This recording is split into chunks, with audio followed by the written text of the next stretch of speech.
Hey, this is Craig, the Natural Medic. I'm at Bryce Canyon National Park today, outside of Panguitch, Utah, southwest Utah. Gonna do the Bristlecone Loop trail. I'm all the way at the end of the scenic drive at the Rainbow Point. Let's take a look at the trailhead sign.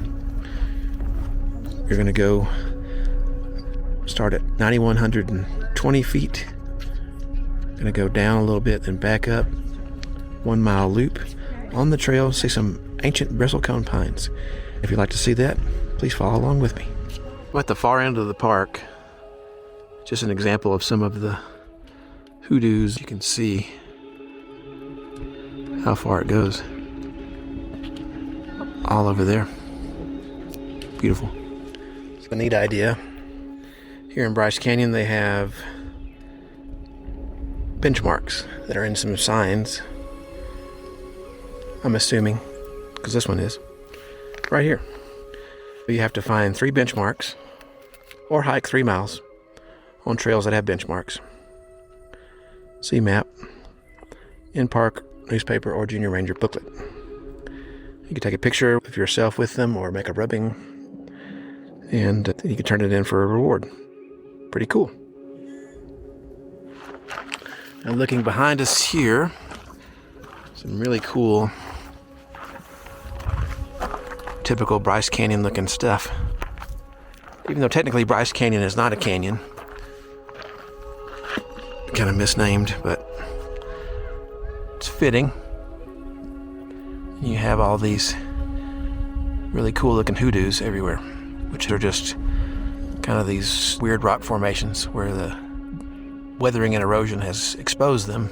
They look like little fingers sticking up.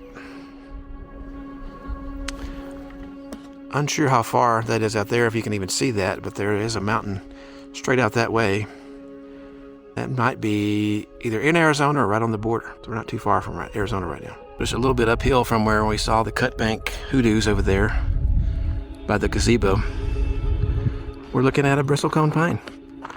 This is what they look like. This is a replica cone made out of metal, but it's a sharp claw-like bristle, which is what gets its name. They're an interesting species because they adapt to the growing conditions. That's why they've been able to survive such a long time. They can survive dry soil, cold temperatures, high winds, because they grow up high. The ones here in Bryce Canyon are subject to erosion, so they don't last as long.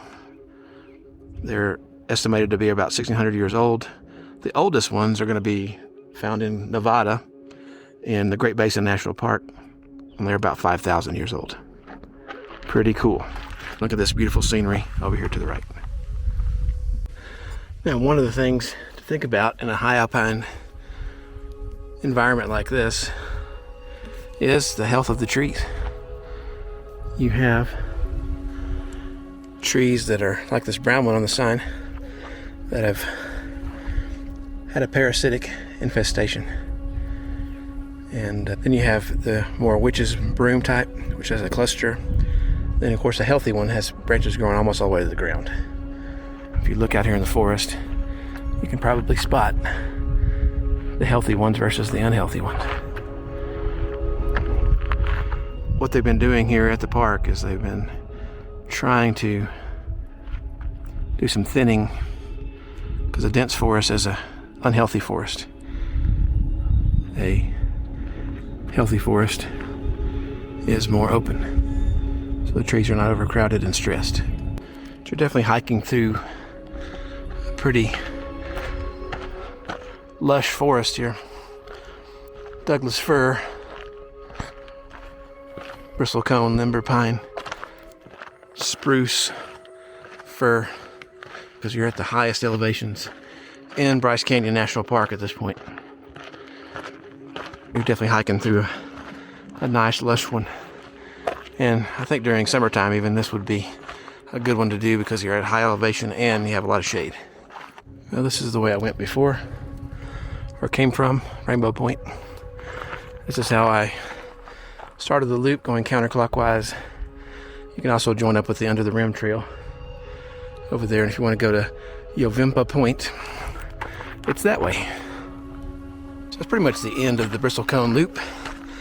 It's a nice short trail. You are at high elevation, so you might lose your breath a little bit going up it. If you like this video, make sure to give it a thumbs up. Think about subscribing to the channel for more great content. What questions do you have for me about Bryce Canyon or about this trail? Let me know below. See ya.